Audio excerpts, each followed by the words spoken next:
Hello, Jantans and Jantanites. It's Jason Desmond from the Jantan Collective with yet another interesting discussion on what's up with that. This is where we question, we learn, and we grow. That's the goal, of course. Now, of course, subscribe, like, and comment below because we love hearing from you. Maybe it's about something that we talked about before, you have a thought or even a question about it, or maybe we have not talked about something and you want us to talk about it. Well, get in touch. Now, did you know that Mozart composed a whole opera while hypnotized? Albert Einstein's theory of relativity was born during one of his self-hypnosis sessions. And Tiger Woods, very famous golfer, uses hypnosis to help keep him focused on and off the golf course. Hypnosis, can it really help you? Does it actually work? In fact, hypnotherapy, what's up with that?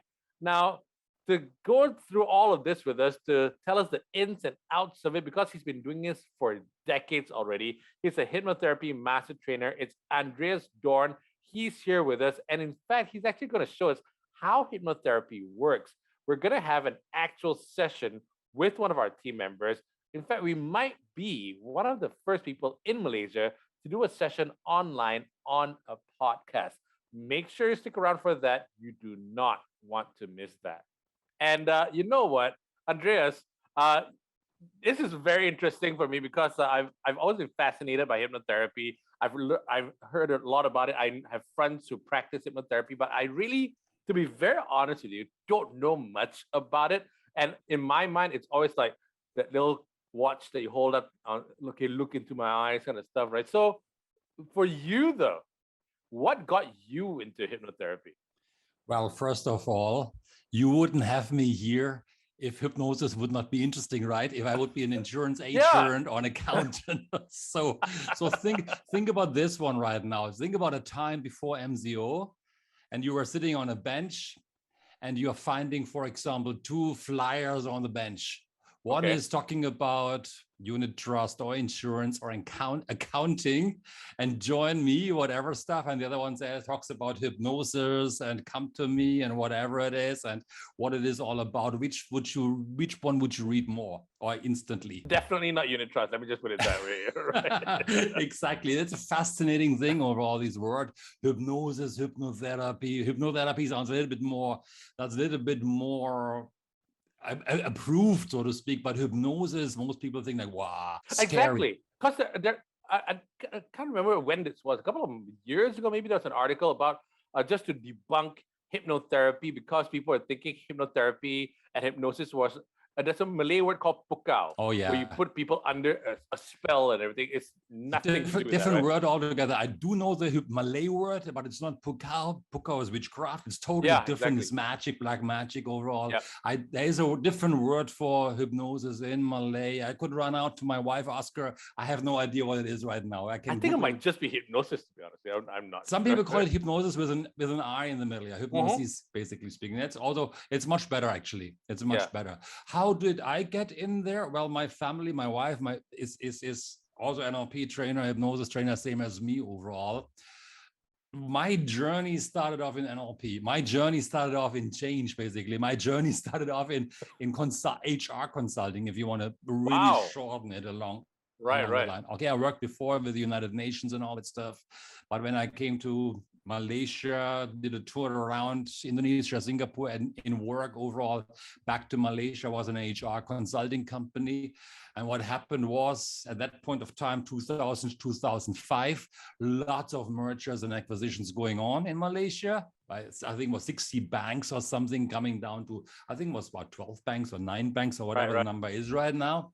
And there were a lot of talent management came up, performance management. And we did a lot of interview with CEOs, HR directors, managers, and all kind of people working in the companies. And most people were saying like, it's hard to change behaviors. I never believed that. I was always in change from young age onwards, but somehow along that line, I started to believe maybe it's really hard to change behaviors, until one day I came across a little seminar, 2 days training seminar, which was called Extraordinary Performance with NLP, Neuro-Linguistic Programming. I went there and I realized, whoa, it's about, that is something to help people really make the changes fast if they want to, very important consideration.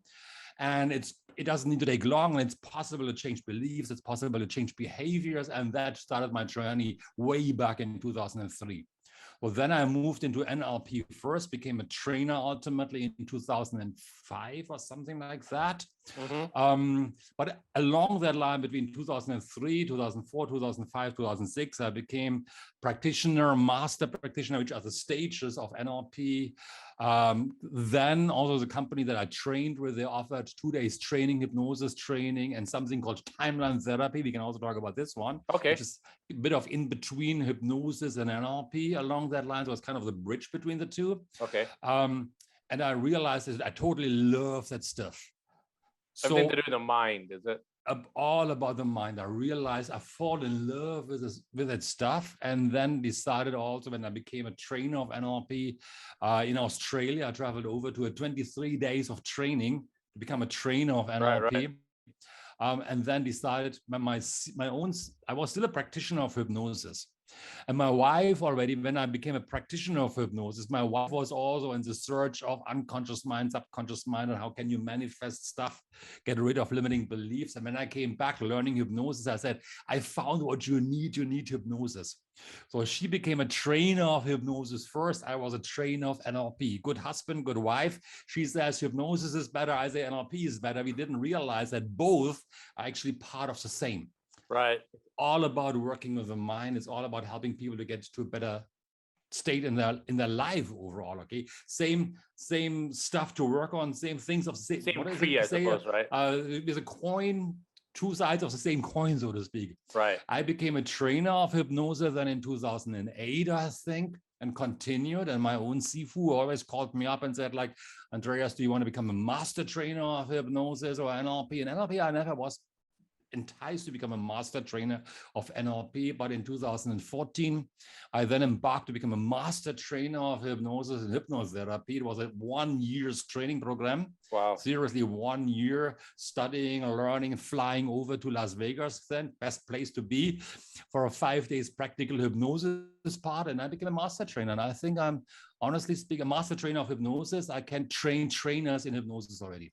Right. So I think I'm the only residential, if you say this, Matsali is residential Malaysian, Bumi Putty, who's allowed to train trainers in hypnosis here in Malaysia. Right. So over the years, we just love it. My wife and I, we just love to work with people, help them to get rid of the stuff that holds them back, especially right now in COVID, and get them to a better space in their life. Yeah, actually, you know what? That's also one of the reasons why we were talking about this with my team, and we were like, you know, because we just keep reading about how people are just weighed down by the stress of this pandemic. We've been at it for almost 2 years right now, and it's just a horrible life. And suicide cases are going up, the work performance is going down. So there's just so much going on right now, and it's just a very great time to talk about this. And you said hypnosis. Is there a difference between hypnosis and hypnotherapy, though? Yes. Okay, you use hypnosis for hypnotherapy. Right. Okay. So to achieve trance. Oh, nice. I love that. All I want to do is be calm. But every time anybody thinks about hypnosis, it's like whatever happens on stage, and then the guy clicks his hand, and then somebody starts clucking like a chicken. That's hypnosis and everything. Very, very stage hypnosis. Kind of thing, right? There's one version of hypnosis is stage hypnosis. Right. And it's not that the people who are going on stage. I mean, I was in Vegas, and it was like fantastic. Okay, I was let me tell you that story. I had a 5 days hypnosis training behind me already. Okay, right. And then, so I was really like trained out, zonged out, hypnotic. Basically, the more you do it, the more your mind opens up. You were hypnotized in a way, right? I was kind of hypnotized. Okay. And then some friends of mine here in Malaysia, I was reaching out to them that I know many hypnotists, hypnotherapists internationally. So I reached out to them and say, hey, when I'm in Vegas, whom shall I watch? Which show shall I go? Because I want to really go there. Well, they told me about a hypnosis show to go there, and it was fantastic. I was sitting in the front row. The guy was awesome. And when it was like a total hypnotic induction from the very first beginning, sitting down with the music playing and whatever that stuff, really great stuff. And then he was really like explaining to people what hypnosis is in a very, very quick form overall. And then he was doing some not experiments, asking the people to do certain behavioral stuff. And so he was, as a hypnotist, you got to be very, very observant. And as a stage hypnotist, it's not easy, you know, because you want to get, when you have 100 people in the audience and you want to call up 10 or 15 or 20 people, you want to have the right people on stage. You don't want to have people who are kind of like want to set you up, for example. Okay, you want to have people who want to play along and want to have fun, because it can be fun. Honestly speaking, is fun, of course, you know. So you got to be very observant as he's doing that show, starting the introduction and all that stuff. He started to observe people already, and then he was doing some experiments, some suggestibility tests, as it's called in hypnosis, to identify who is really suggestible. And then he invited people to come over to stage. And I was amazed, you know. I thought, like, in Malaysia, maybe 1 or 2 people would run on stage. More people run on stage. A friend of mine was here last year or 2 years back, and there were also many people getting on stage. But in America, there was like 20, 30, 40 people who wanted to run on stage. Yeah, it's in America. They're very participative over there, right? And of course, if you go to a show like this, you're expecting it, okay? Yeah. And it's not, it is not, and he was selecting those people who are more suggestible and send other people back away from stage overall. And it's not that these people are totally zoned out who are doing it. They want to have a good time, they have a good time, but you see that they are totally in trance while looking wide awake. In our intensive hypnosis training, and it's a bit different because you're not doing it something like that. You have an intensive hypnosis training, and there's one day where we do something like a stage hypnosis. Right. Okay. So we are demonstrating it to our participants, and it's not that you are clucking on stage or as outrageous as you might see in Hollywood, for example, but it's more. It might sound very funny, okay? It's more about a therapeutical stage hypnosis. Right. Why do I say so? Because what people do on stage, like forgetting numbers, feeling temperature rising, it's really, really, really hot and they're sweating away, for example, or it's getting cold for them, or they're playing imaginary instruments. In order to do this, you must have a really strong imagination, right? And in order to get to that stage where you forget numbers, you forget your names, you are feeling temperature rising, you must be in a very deep state of hypnosis already, in a very deep state of trance already. Now think about it differently right now. If I, for example, help a person in a therapeutical environment, a hypnotherapy, and I'm guiding them into a deep stage of trance. First of all, to me, if somebody, I got to test out my work. It's really testing out, okay? Right. So I'm testing out, I'm not just talking, and hope the person goes into the trance state. Just hope and pray it will work, which happens many times, but I'm testing it out. How do I test it out? For example, the hand might rise. While the eyes are closed, the hand rises on their side at a very unconscious level. They are not aware of it. It's one test, for example. Or the hand might get stuck onto a table and they can't move the hand anymore. It's a test. And if they go deeper, for example, they might start rolling their hands along the line. I ask faster, faster, faster, faster, opposite, opposite, opposite. What does it mean? They're reaching deep trance states already. The unconscious mind has taken over. Right. Now imagine like that, if somebody's got depression or anxiety or worries or stressed out or has a broken relationship which haunts them for many, many years, and I get them in, or smokes a lot or wants to lose weight. Right. And I go in and bring them to such deep state.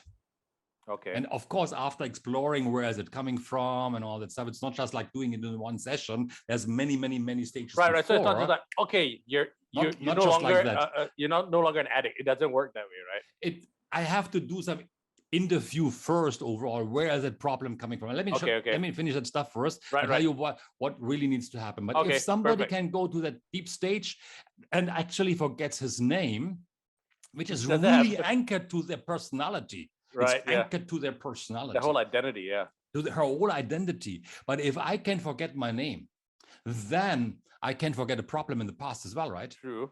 Wow. And that's very positive for many people. Wow. Imagine you can forget certain stuff that is negative for you. You forget that you were a smoker before. Wow. How would that be? Of course, it's not permanent. If you Of course can it's be permanent, permanent. it doesn't have to be permanent if you want to. Like the name, forgetting your name is No, not. that is a test, and after This is the a session, test, you must right? make sure that the name comes back. Of course, you Right, don't want right. to have a person running around. I Exactly. don't know I'm who just I am thinking, anymore. wow, because if you forget to bring his name back, the guy could just forget it permanently, right? But let me ask you something. Did you ever forget a name?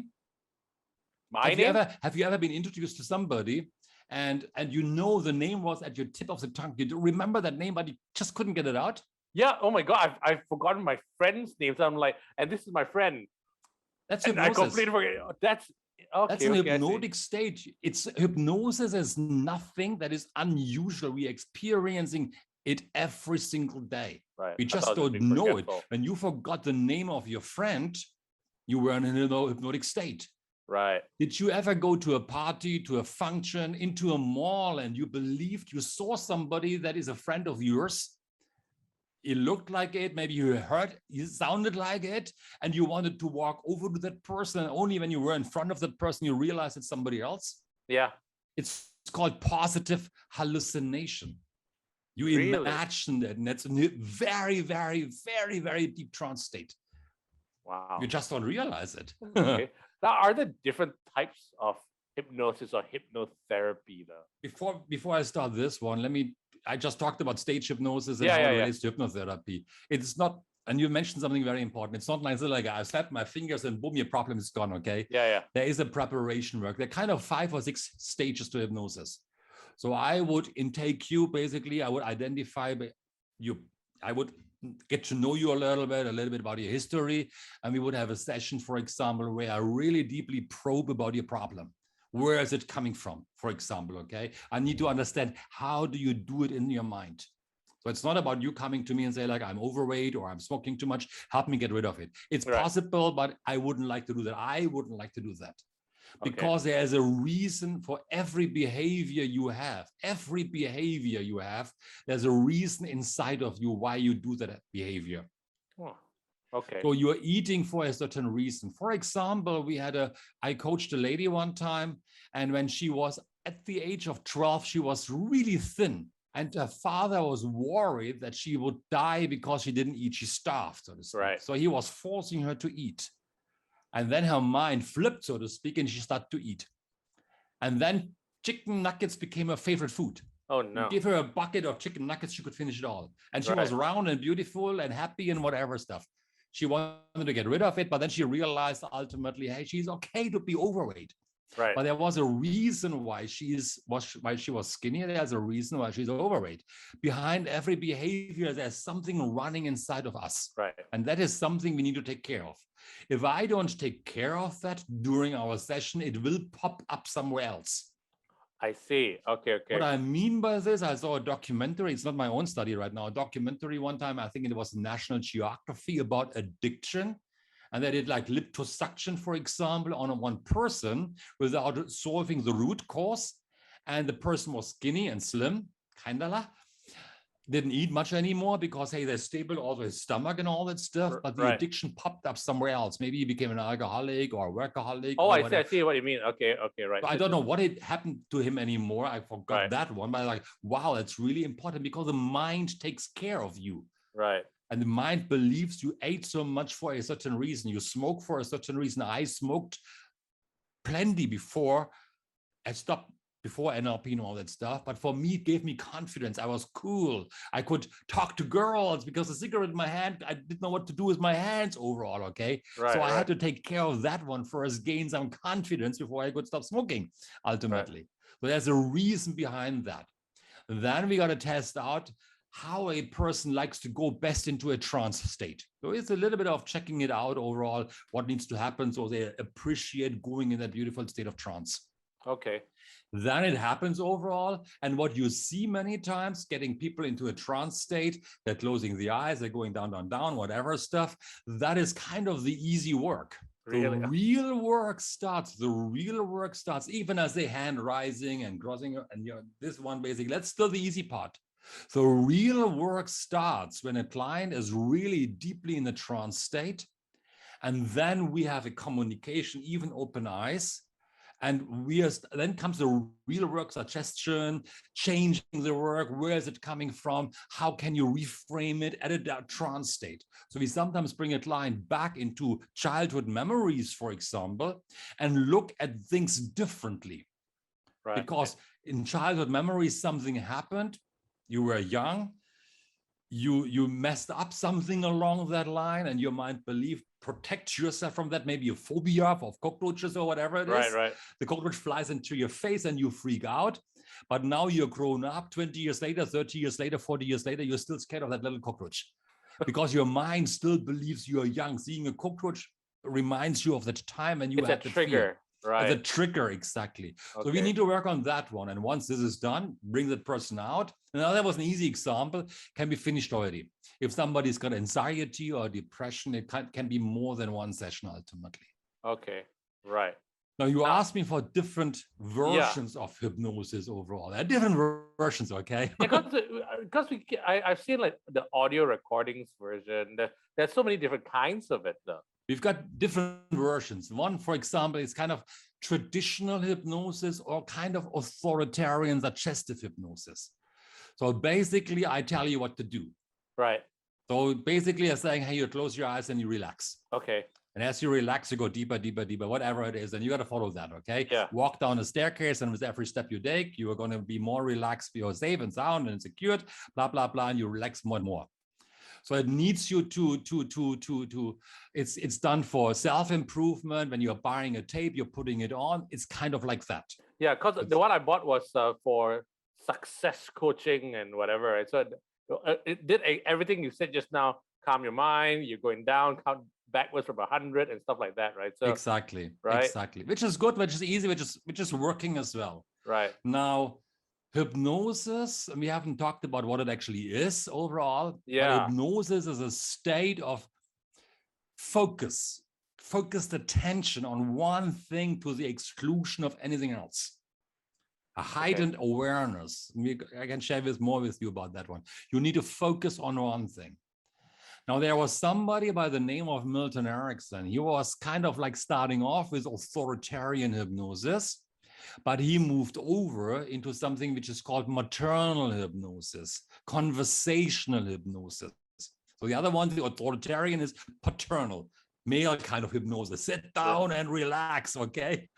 Maternal means basically Erickson believed that if you experience pain, if you're worried, for example, if something is happening within yourself which you don't like, especially pain, for example, mental pain, physical pain, it's hard for you to concentrate. It's hard for you to focus because you're sitting there, you're supposed to relax, but you have pain maybe in the shoulder or you have mental pain. You can't sit quietly. You don't need to sit quietly, but it's harder to focus and to concentrate. Right. So he was sometimes saying he was then developing something, indirect hypnosis, storytelling, for example. I tell you a story, and as I tell you the story, you go into a trance state. Because stories are very, very hypnotic, comes from hypnosis. Stories are the rage nowadays in training overall. Learn storytelling, but it comes from hypnosis. Telling you a metaphor, it's hypnosis overall. So he was doing internal hypnosis. He was doing indirect hypnosis. That means, basically speaking, for example, I could say, as you are sitting there right now, you're nodding your head and your eyes are gently closed. And I don't know if you want to go into a trance state, faster or slower. You can choose by yourself. However you want to enter that trance state now, faster or slower, entirely up to you. And as you do this, you start to enjoy.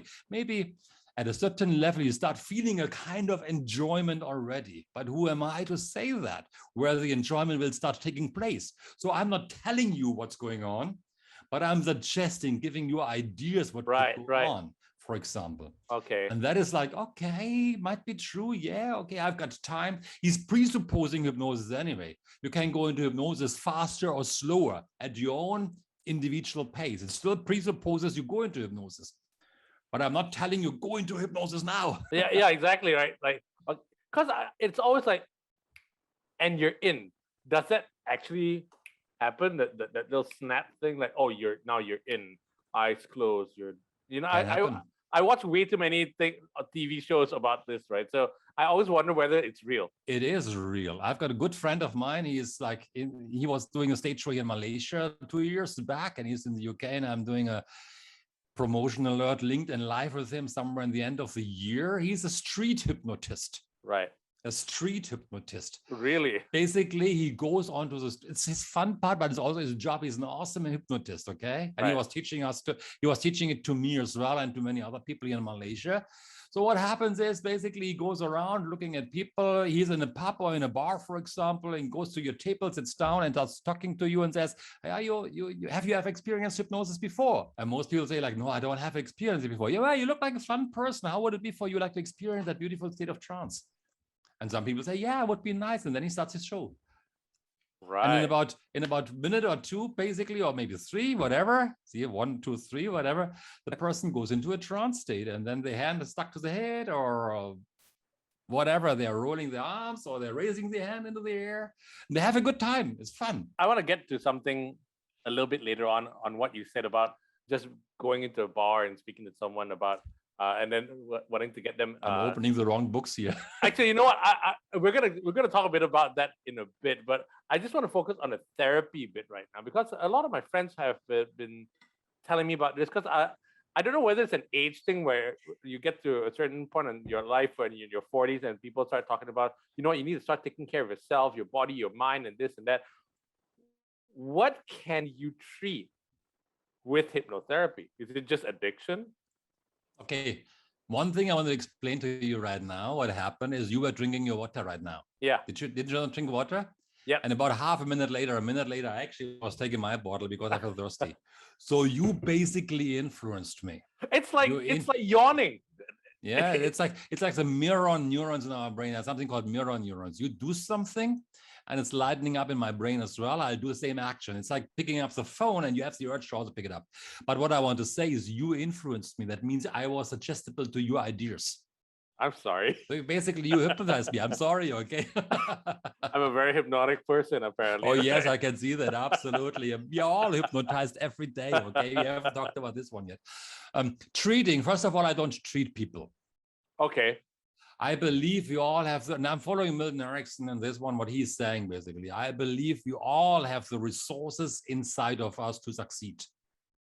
If you feel anxiety, depression, fingernail biting, overweight, phobia, whatever it is, it simply means to me that your conscious mind and your unconscious mind are out of sync. They're not working with each other anymore. Mm. So all I do is helping people access the resources which are already within them already anyway, to heal themselves. I'm not a healer. I can't say I'm a healer. I'm not allowed to say I'm a healer. So I'm helping people to access resources inside of them that exist anyway.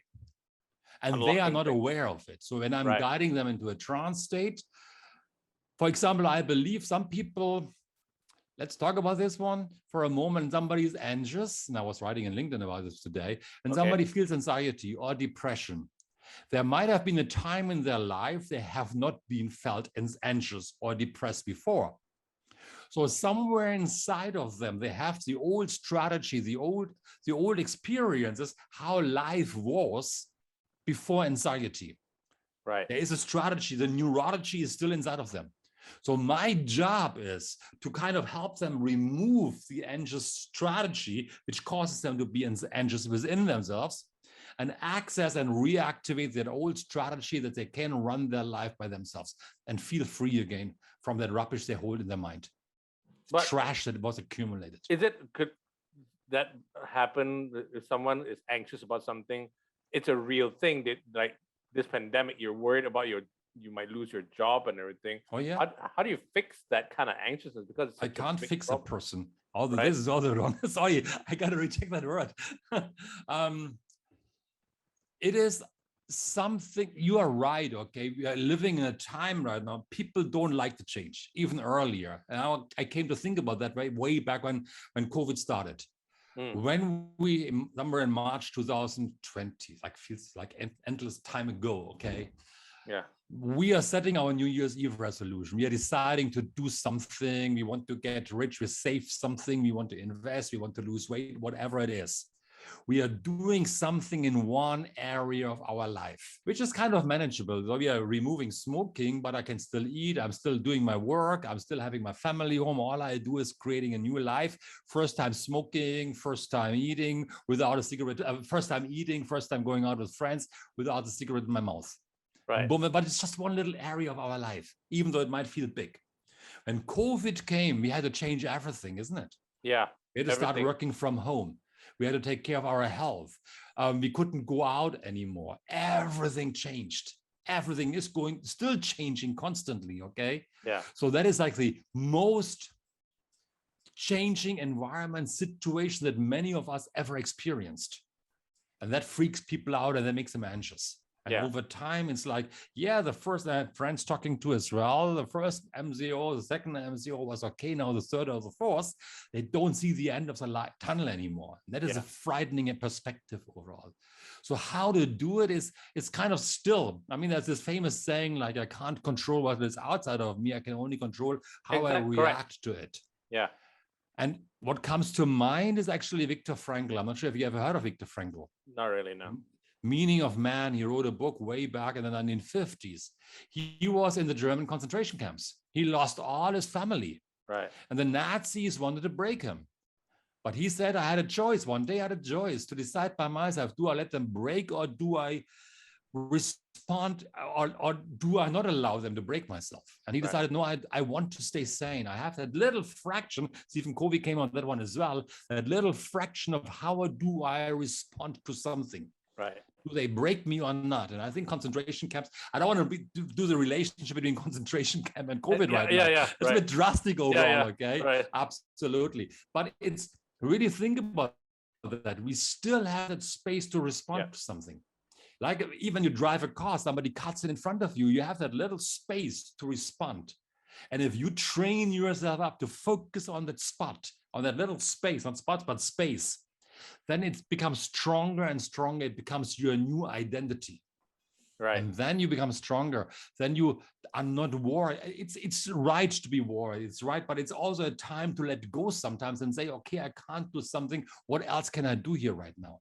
Right. It's choice then, basically. It's kind of choice. I feel bad saying that because many people really suffer. And they're living in a cramped environment with 5, 6, 7, 8 kids maybe, or the whole family cramped together. And it can be overwhelming and it's tiring overall and don't know what to do. And money runs out. I know how it is overall, but it does not help to get into a stage of anxiety. It doesn't help us to be angry. It doesn't help us to freak out. And we get hypnotized. Right now, we all get hypnotized. The second pandemic is fear. Yeah. Think about that one. We have the fear and it's a pandemic. It's influencing us. I go on the road. I'm walking in my condominium area and I like to run exercise before and I see people avoiding each other. Yeah. The elevator door opens up and people say outside, is it okay to come in? That is the fear. We are changing something which is not good for the human psyche. Some people they always go, you know what? It's like what you said, driving, do I get angry or not? And it's choice. Some people don't have the luxury of choice, but also it's that space that you're talking about, right? But a lot of people can make the decision to like, you know what? I'm thinking the wrong way. I need to change the way I think. And I automatically have a paradigm shift and they can handle that. But sometimes, maybe something like as big as this pandemic right now, it just weighs down on us. Even I'm feeling it. I'm generally a very happy-go-lucky kind of guy, but even I feel it right now. So when should I go, you know what, I think it's bigger than what I can handle? At what point should someone say, I think I need to see someone? And when should someone go to see a hypnotherapist specifically? First of all, it's not necessarily find a hypnotherapist, but it's more or less about, I understand where you're coming from, okay? Yeah. It's everybody, okay, has this feeling right now, like a dark cloud hanging over us. Yeah, and exactly. We hope to get better, and it seems to get worse overall, okay? But it's we keep hoping and some sense of normalcy when this pandemic ends. I'm like, I don't think it's ever going to end, you know? It's like, it just comes to my mind right now, like the kid who's waiting for the presents from the parents, maybe for Christmas, and really have the expectations coming up, and then opens the package and the present is not in there. And next week, next package coming up, maybe this one right now, and still not there, and still not there, and still not there. That's how people feel right now. Exactly. You know? I think it's like it just comes to my mind as a metaphor. Maybe it's like that. You know, this is broken hopes that we do have here right now. That's exactly what it is. Yeah. Yeah, I think so. I think the most important part is you can't blame people. I mean, you can't, maybe blame is the wrong part right now, but you can't leash out the people who are next to you. Right. Or you need to give them a warning. Hey, I'm getting really, really, really bad. I need to have space to vent. Can I vent? So basically it's about building, and I think people get there as well, as a resistance or as a response to COVID, that people start to create deeper connections with family, with friends, reaching out. And I think it's so important right now.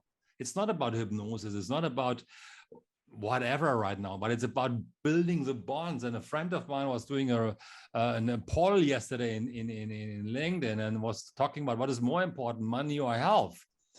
And I believe before the pandemic, many people would have said money, but nowadays people say health. Even though you need money to be healthy, of course, ultimately. Yeah, that's a big argument right now, life or livelihoods. That's exactly right? Now, when do people come to hypnotherapists? We are sadly enough not the first choice. Sadly. It's kind of all the way down to the list, okay? Yeah, they'll go to see some therapist, and they'll see some kind of clinical psychologist, whatever, psychiatrist, and then it's like hypnotherapist, right? People... First of all, there's still the stigma, especially here, sadly enough, in Asia. Yeah. That's saying like, hey, if something is going on in your mind, are you mental? Are you crazy? You must be stupid. Get a handle, you're man, be strong, right, blah, blah, blah, whatever stuff. Yeah. And that is like coming basically also from this old myth hundreds of years ago that man needs to be strong. Women are weak, they can be crying overall. We just have to hold them tight, whatever stuff. Women have that permission to cry, whatever it is, which is also total rubbish overall, okay? But it's the old myth overall, okay? And then finally, people might go to self-help books nowadays, YouTube along that line, trying to listen to motivational talks, trying to build them audio books along that line. Yeah. Somewhere along that line, they might go to psychologist, psychotherapist. Yeah. Will that help? It's kind of talk therapy. So I talk to you about it. Some are better, some are worse. Worse might be the wrong word right now. So some are good in talking overall, but will it really help? It's deep in this unconscious mind. It's a problem to get to the unconscious mind if you just talk about it. Right. And then finally, maybe I should go to a hypnotherapist. Right. Psychotherapy, Sigmund Freud specifically, was very much peddling into hypnosis. In the beginning of the 19th century, Sigmund Freud was in hypnosis. He was doing hypnosis. He was leading in hypnosis. He was engaged in the community of hypnotists. The problem with Sigmund was that he was using opium quite a bit. Opium was a drug of choice. Right. And in order to get it done, basically, he was putting the opiates into his teeth. Right. And then the teeth got loose. Right. And now we didn't have the modern dentistry at that point of time. So what did you get in the 19th century? Instead of teeth, you get wooden sticks, kind of thing. Now, if I tell you something with wooden sticks in my mouth, and in hypnosis, you got to listen. You got to listen to the hypnotherapist. Your mind is listening. But if the speaker said, you got deeper in the trance, you can't hear me. Yeah. You fall asleep then ultimately. Yeah. So Sigmund Freud was basically saying, I don't like this hypnosis thing anymore. I create something in you, which is called talking therapy. Right. And it will not be for the poor people. It will be for the rich people, because it will take a long time to get them over the problem. Right. And that's when he created psychotherapy, talking therapy. Right. And then hypnosis and psychology, psychotherapy split into different paths.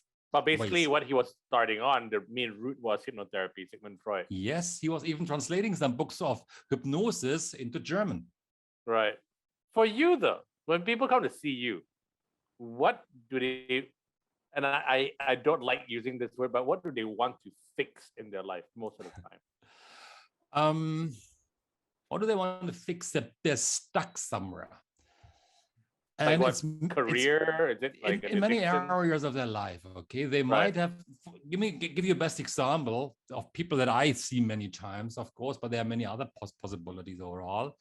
They have realized I have become successful in one area of my life, really good, maybe professional or personal, but something inside of me holds me back. Right. I can't get there, it's tiring. I'm They're blocked, stressing right? out. I'm Right. overworked. I'm overwhelmed.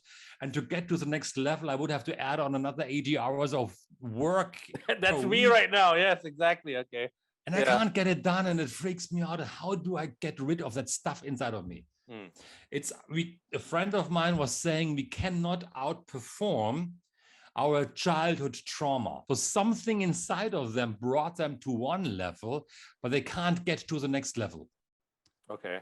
And that's when they come to me overall, or to hypnotherapists or coaches or therapists to get rid of that stuff inside of them. They might feel anxiety of something happening, worry, stress, depression. And when Tiela asked me what is doing, I was really like out of fun, out of fun, what can hypnotherapy do? Googling it up, and it was like about 500 different things, so like from abandonment, addiction, age regression, aggression, acrophobia, anesthesia. That's the thing. If you Google hypnotherapy, it just goes off in everywhere to some really dark places, to some very weird places, and then there's a lot which is addiction related. Most of the time, whenever I do anything research based on hypnotherapy, it's always about addiction this, addiction that. And so I'm like, isn't there anything like you were saying, unlocking that final gate in your mind that says, hey, you can be successful. You don't have to work yourself to the ground. You don't have to die for your job and stuff like this. Remove limiting beliefs, negative emotions. Right. I would love to see this in person. Like, how does it actually work? I'll tell you what. Have you realized actually that you, for the last 10 minutes, didn't say anything anymore? You just came out? What? What? I'm kidding. Jesus Christ. Don't freak me out. I love that joke. Okay, I do that sometimes with friends. Okay. Do you know what I did? I checked the time. I'm like, no fucking way. Really? Did you? That's not true. Okay, cool. You know what? I would love to see this happen with my own eyes. How hypnotherapy actually works. We're going to do a bit of testing first overall. Testing is the wrong word because people don't like tests overall, but just checking out regarding your hypnotizability. Or let's not talk about hypnosis in the first place, but just talk about imagination. But before I do that, Levi, when I do something like this, I always have a purpose behind. And when you are getting into the beautiful trance state of hypnosis afterwards, what is a goal of yours, something you want to achieve? What is bugging you right now that you want to get rid of? Just one thing? Okay, there could be many. Yeah. Not the most dramatic one right now, but maybe something like, I want to be a multi-millionaire by tomorrow morning. I'm kidding, okay? We all want that, man. I would have many more volunteers in Stelive. I would be able to do that, okay? I guess to be happy. Oh, that's so easy, okay. Are you unhappy? Aren't we all? Like some part of us? Yeah, I suppose. Okay. What are you unhappy about? I mean, the situation, like about mentally. Oh, okay. All right. You're unhappy mentally.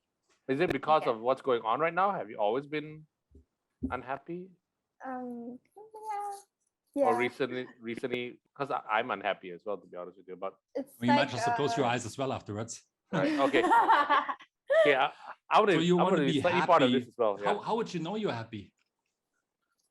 I guess you have like this feeling in you, like this light, like a light, glow in you. You mean light as weight or light as light?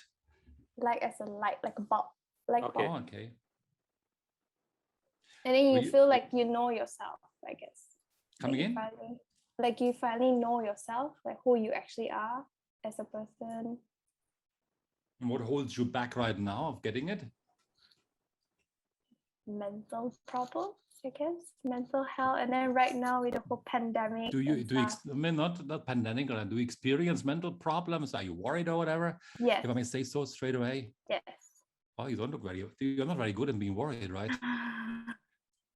because you look like very happy, actually. Even though in Yeah. a language, That's in the your language, thing, like people think of me, I guess.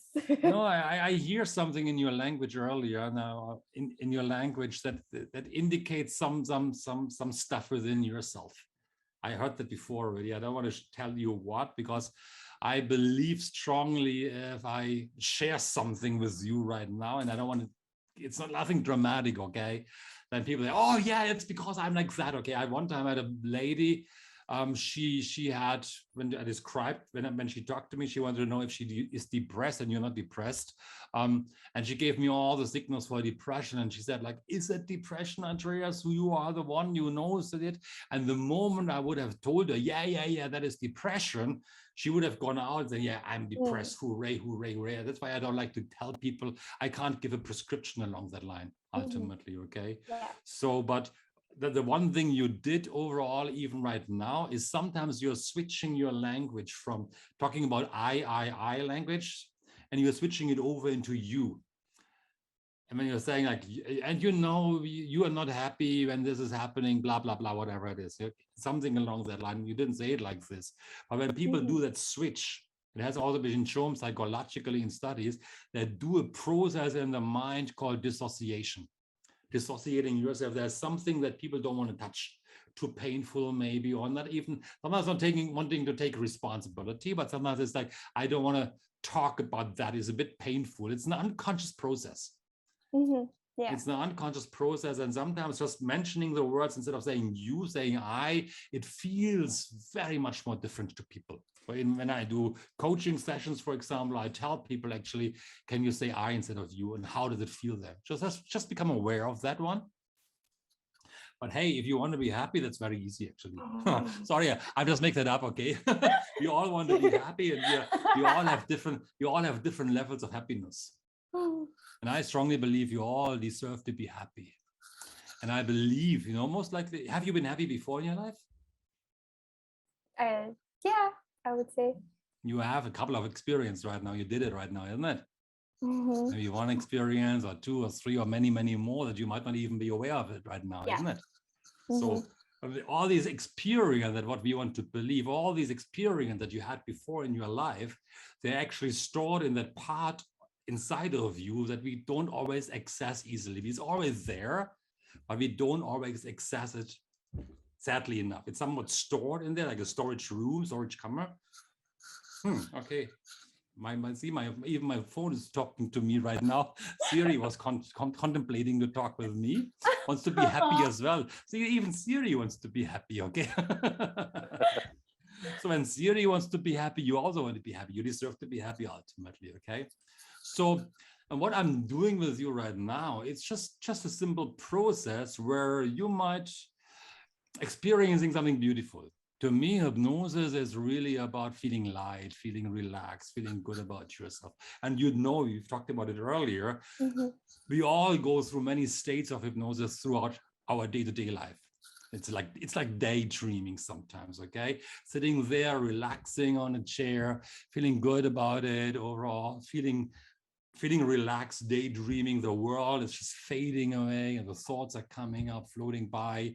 Some are really good thoughts, some are not thoughts, some thoughts you might not even remember.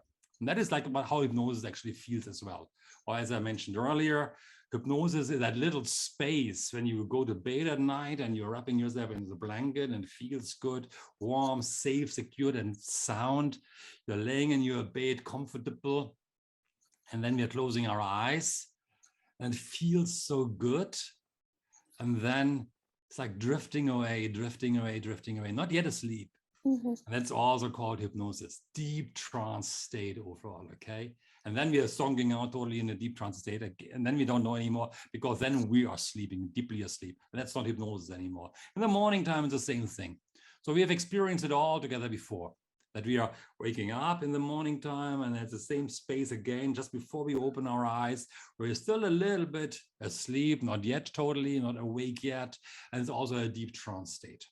You have experienced that before, haven't you? Of course, right? Okay. Or when you are, and how do you think hypnosis feels? Me? What is it? Yeah, you. Yeah, I'm not talking to a lady. Only you and me right now here, okay? Okay, well, it brings you to another place. It brings me, I know it brings me to another city. Brings me to another place. To what another place would that be? What like place would another reality where you Hmm. feel like everything is safe. When you for feel you. anything is safe. When When, you feel safe. yes, yes, when I feel safe. Okay. So let's just check out how good your imagination is in the first place. All right. You want to check that out, okay? Because hey, we're not doing hypnosis yet. We're just checking out how good your imagination is. Because just play a game with me about a game of imagination. All right. Because hypnosis is really about using that stuff, that brain of ours, that mind of ours, which is so imaginative. And you know Albert Einstein most likely. Have you heard of Albert Einstein before?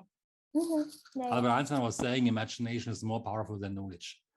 Let's just check out how good you are in your imagination. And everyone, I believe, everyone can imagine. I do know you can imagine. So in a moment, not now, I'm going to ask you to clasp your hands like this, really, really, really tight. You know how to do that, right? Holding a bit closer to you, maybe like this, like you would do a desperate prayer. It's a good time to do a prayer at that point of time, okay? Say a little prayer to God. And then I want you to stretch out your 2 forefingers here, these 2 little, what is it, pointers? And then just focus on that spot between your 2 fingers. And as you focus, not yet. And as you focus on that spot, you'll realize your fingers come closer and closer together. Without you doing something. Your unconscious mind is doing it automatically. So put your fingers together now, like that, holding a bit up. Stretch out your 2 forefingers, focus on that spot, hold it in front of you, and focus on the spot between your fingers, and you're coming closer, and you see, wow, you're really damn good. Okay, so fast already. Okay, you can put your hands down, and maybe you start feeling good, how imaginative you are. That was amazing how good your imagination is already. Okay, and you didn't do that consciously, right? It just happened ultimately, isn't it? Yeah. So that was kind of an easier exercise already. So we want to do something else, okay? So in a moment, I want you to, not now, in a moment, I want you to hold out your hands like this, about 6 inches apart or something like that. And your eyes you can keep your eyes open, or you can keep your eyes closed, however you want, is up to you. And yeah, you can close your eyes, maybe easier for you. Imagine 2 magnets at your hands here, at the palm of your hands. And as you close your eyes, focus on the spot in between. For the show here right now, just keep your eyes open, maybe even easier, okay? And focus on that spot between the 2 and see that magnets, how they're pulling your hands together, how they would come closer and closer and closer. And you're not doing it consciously, you just allow this imagination, that powerful imagination you have, to really pull that closer and closer. Can you do that now? And maybe before you do, just move yourself a little bit higher up so I can see also your breathing. Yeah, that's perfect. Okay, good. So just move your hands up like that. 6 inch, a little bit like that. Okay. Open your eyes and then focus on that spot between your 2 hands and imagine 2 magnets left and right, and they're pulling each other closer and closer right now. Use a creative, powerful imagination, coming closer and closer, more and more right now, showing you how creative you are. And as they touch themselves right now, just move your hands down. And as you do, just allow your eyes to close maybe already. Just allow your eyes to close, feeling good about yourself, feeling relaxed, knowing that you have a deep and wonderful, powerful imagination. You have imagined right now how good you can feel, how good you can imagine yourself having these 2 magnets coming together more and more. And allow yourself to start relaxing maybe your forehead, maybe the muscles around your eyes. With every breath you take, just allow a relaxation entering your body. And as you breathe out, allow any stress to dissipate from your body as well. Breathe in, relaxation, and breathe out any stress that might hold you right now. And allow a wave of relaxation to spread through your whole body, from the top of your head down to your toes as you continue to breathing. That's right. Just breathe in. That's right. And you breathe out. Just easily let it flow, this breath. And now in your mind, I want you to start counting backwards from 100 when I'm asking you to do that. Count backwards from 100 any number, 99, 98, and so on, or not yet, only when I tell you. And by every number you mention, you're going to be more and more relaxed. And by the time you reach 95, maybe 96, maybe 97, maybe 94, you're going to be in a deep state of relaxation. Let the numbers just fade away, feeling good about yourself. So start counting backwards right now. 100, more and more relaxed, deeper relaxed with every breath you take. 99, deeply relaxed now, deeply relaxed, deeply relaxed. Allow the numbers to fade away. That doesn't matter right now for the moment. They don't matter right now. Until the end of that session, the numbers don't matter anymore. 98, that's right. Maybe your head is like feeling good, feeling relaxed, feeling wonderful. If your head sinks down, it's fine. My voice will go with you as you feel good about yourself. That's right. And allow yourself to relax, but always stay safe and stay stable on your chair right now. You will always be protected by your unconscious mind. You know what to do if you start moving around and your sister is next to you to hold you if something is happening. 96, and the numbers fade away wherever it is right now. Just allow them to fade away.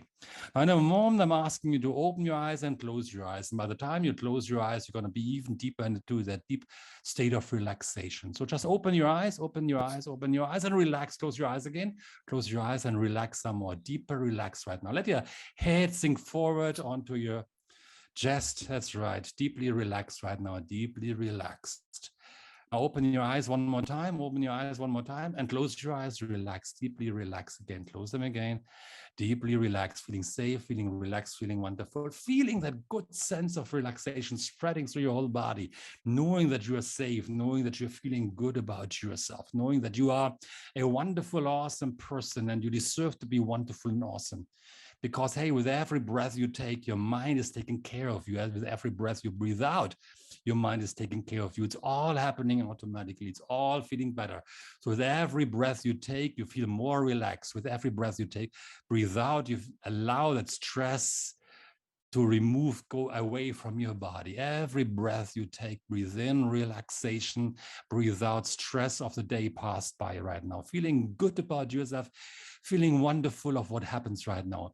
And you know that you are deeply relaxed physically, maybe somewhat at a certain level, maybe even mentally relaxed right now. And it feels good. I might just suggest it feels good to be so relaxed, so deeply relaxed. Nothing else matters right now to you. Around yourself, you are safe, you are protected, you are wonderful. Nothing else matters right now. No matter how deep you go, my voice will always go with you. Because in a moment, I'm going to ask you to share something with you, which you might really like deeply, okay? In a moment, I'm going to talk to this part of you, which some of us call subconscious mind, some of us call unconscious mind. And as I'm speaking to this part, subconscious mind or unconscious mind, I want you, and I can't see that right now, I want you to do that at the subconscious level only. Don't help me. Just allow it to happen, that your hand is miraculously starting to rise from your lap. Wherever it is right now, your hand is starting to rise into the air all by itself. But don't do it too fast. Do it at your own little pace, the pace you want to have. And as your hand rises up, feeling good about yourself, feeling wonderful, be amazed, because the higher your hand is rising up, feel a sense of happiness growing within yourself. Feel that deep sense of relaxation, a sense of happiness growing within yourself. So I don't know what happens. Maybe your hand is twitching. Maybe your hand is moving. Maybe your hand is rising. Just allow the hand to rise up now, getting higher and higher. Just allow it to happen. Twitching already, moving. I can see some shifts happening. Allow it to happen. And with every centimeter, with every millimeter, with everything that happens, your hand is going higher and higher into the air towards your face. And as you do, you feel a deep sense of happiness growing within yourself, knowing that you can be happy, knowing that you deserve to be happy, knowing that you feel good to be happy. And by the time your hand reaches your face and not before, I want you to go into that deep state of trance, deep state of happiness within yourself. Get the hands closer and closer, turning yourself to that face of yours right now. And by the time it reaches your face, take a deep breath in, allow the hand to drop down onto your lap, feeling safe and secure. And by the time it reaches your lap, feel happy, a deep sense of happiness. a deep sense of happiness. Already when it touches your face, feel that sense of happiness growing deeper within yourself, feeling good about it, feeling good about being happy. That's right. Take a deep breath in and allow the hand to go down onto your lap, safe and secure. And by the time it reaches your lap, go deeper into that trance state. Now I want you to imagine something, Levi. Deep within yourself is an island of happiness. I want you to go to that island of happiness within yourself. Create a pathway to that island of happiness. Create a pathway to that island of happiness. You have been happy before many times in your life because you know yourself. Create a pathway to that island of happiness. And if you have created a pathway to the island of happiness, that part of you which is always happy, then just slightly nod your head if you have done that before. Yes, you've done that before. And if you have that, I want you to really know that this happiness is always with you. It's always there. And now I want you to imagine something, say a keyword in your mind, maybe happiness, maybe yes, maybe great, some keyword that whenever you're saying that keyword inside of you, that pathway to happiness is opening up and a flood of happiness is just entering your mind, entering your body, entering your soul. You feel simply happy, sometimes for no reason whatsoever. A smile is going onto your face and you feel good about that word when you're saying it. A pathway to that island of happiness is opening up and you know that you can be happy. Everybody deserves to be happy and you know you can be happy. You know that you deserve to be happy and it feels so good to be happy. And if you have that pathway and if you have that keyword of yours, knowing deep within yourself, you're saying this one single word to you. A smile is just simply shining on your face, lightening your face up, feeling good about yourself, feeling safe, feeling good, feeling happy. And then you feel that happiness spreading through your whole body, from your top of your head down to your toes, for no what reason whatsoever. We don't need to have a reason to be happy. We all deserve to be happy. That when you are creating the safe words, the highway to the island of happiness is opening up, and you feel the spread of happiness entering your whole body, spreading through your whole body, from the top of your head down to your toes, to your fingers, to your toes, to your legs, to your body, to your everywhere. The cells, spaces between your cells, your thoughts, and even the spaces between your thoughts will be so happy within yourself. And when you have that, when you know you have that, feeling that you deserve that word and that feeling that you deserve to be happy and you have that pathway of happiness to your island, and just gently nod your head. Only then when you have that, that's right. Knowing you deserve to be happy. And from now on, just additionally, I want you to just breathe in, feeling good about yourself, and always breathe out stress, worries, stuff that holds you back. Breathe it out. Anytime you breathe in, from now on, breathe in happiness, feeling good about yourself, feeling accomplished, feeling good. And breathe out stress, worries, anxiety, whatever holds you back. But that special word of yours, that key word that is opening your highway to that island of happiness that will be yours for yourself only. It's your special word. You just need to say that, and the floodgates open up, and your happiness will double and triple in your mind every time you do that. And it just feels good. You don't need to smile always. It would be good to smile. But hey, if you smile anytime, people might say, like, that's a bit weird. So you know within yourself, hey, you are happy. That feels so good. So I'm quiet right now for just a couple of seconds and allow yourself to integrate all of that, what I said right now, that quick hypnotic session, at the deepest level of your subconscious mind. Allow it to integrate itself at the deepest level of your unconscious mind, that you do know that you don't doubt it. It's there for you. You know it, it's there, and you know deep in your heart that this is so.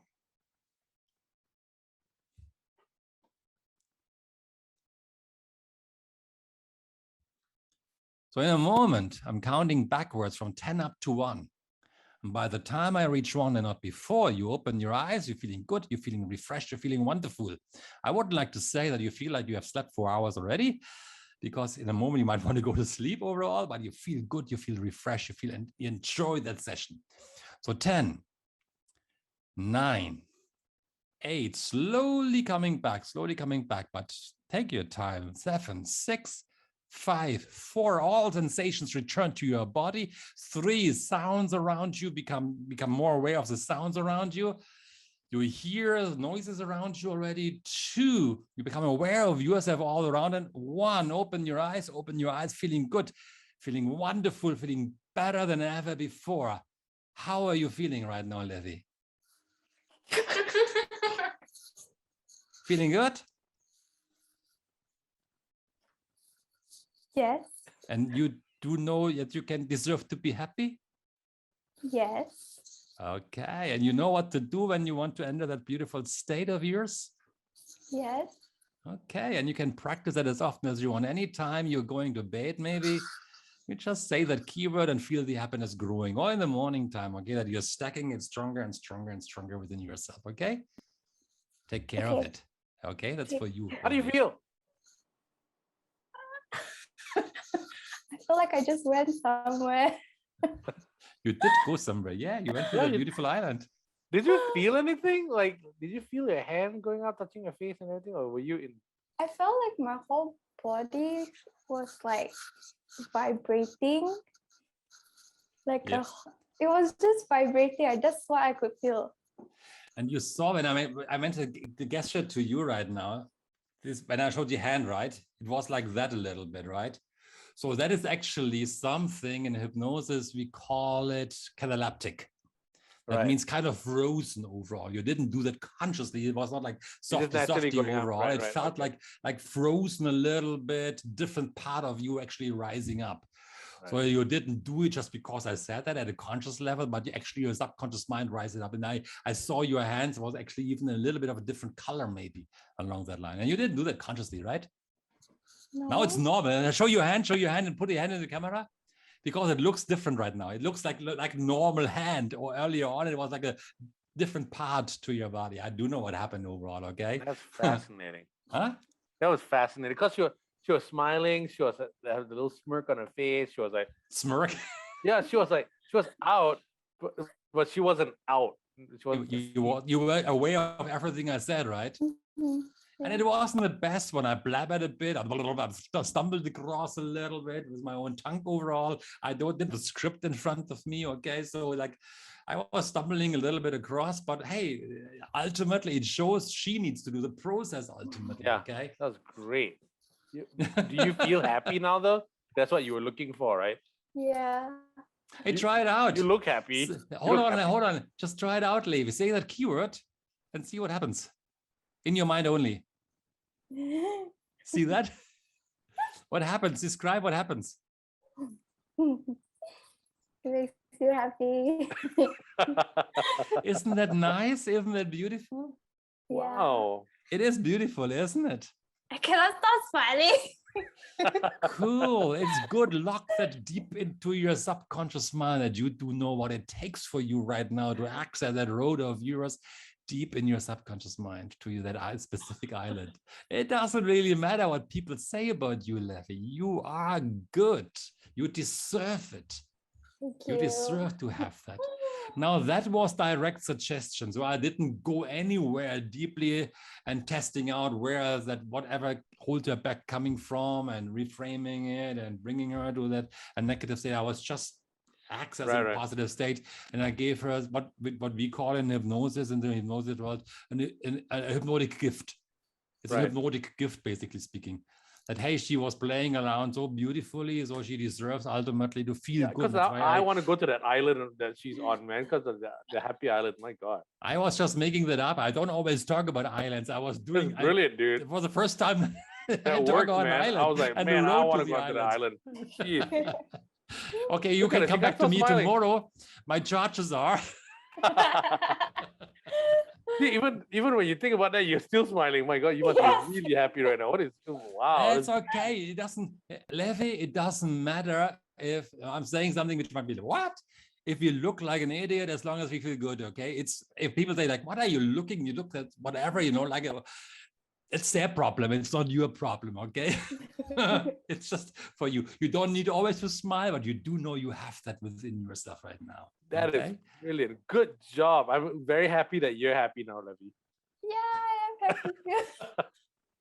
Great job, Andreas. That's brilliant. No, I I love it. like it. She's awesome. Okay, she's awesome, absolutely. But hey, even you were playing along. And if you realize, actually, it was 3 or 4 different phases I had. I wasn't sure what I wanted to do. And earlier I went to the restroom. I thought, like, what do I do? Okay, do I do a really official induction that I have in my mind, blah blah blah, and say thank you to your sister? Is your sister next to you? Yes, she is. Let's just put her up on the screen and say hello to her. Oh, I can't see her. I can't see you. I'm stretching my. I'm looking. Hey. Oh, you look like a sister. Good job. You she was like. So we at least know that somebody was there. Okay. All we saw was this for a while. Only a hand came up. Yeah. Like spooky. That was hilarious. Man. So I was having different things in my mind. I thought, like, should I do this one? What I did earlier, I haven't done it for a while. Will it be okay? So I just blabbered away. And while I was starting with you, you started to go into a trance. I just blabbered, and I don't even know what I said anymore. Really, I'm going into trance. As you go into a trance. Yeah. I was talking about, as you're sitting there, we sometimes have that. That was Ericksonian hypnosis. Right. What I mentioned earlier, just talking hypnotically, giving her the choice. Sometimes we can do this, sometimes we can do it. And you went into a little trance already. And to be honest, I went into a little bit of a trance. We're just listening to what you as well. Yeah, and I saw the shift in her eyes already. And I thought, like, okay, I didn't even do something yet. I didn't even start it. And then I switched gear and I thought, like, okay, with every breath you take in and out, get to relax anymore. That was more direct hypnosis. Telling you breathing in and out, letting in. That's more direct hypnosis. The first part where I didn't say anything, it was the first part before that one, actually. There was already a little bit of indirect hypnosis. You already went in beautifully. Then I was getting you out, doing this and that. That basically activates your it's already hypnotic. It's already very hypnotic. If you're focusing on one spot, as I mentioned earlier, hypnosis is focusing on one spot that is creating that hypnotic state. And then this one even more so. So I was using 2 or 3 different types of hypnosis kind of thingy inside here. And then I was asking you, the fourth one was actually open the eyes, closing the eyes. Every time you do that, it helps you to go deeper. It's like when you're watching TV and your eyes get tired and you're opening them and they're closing again. It's getting harder and harder to open them up. It simply means you're getting deeper into that trance state. So I was a very confused hypnotherapist here right now.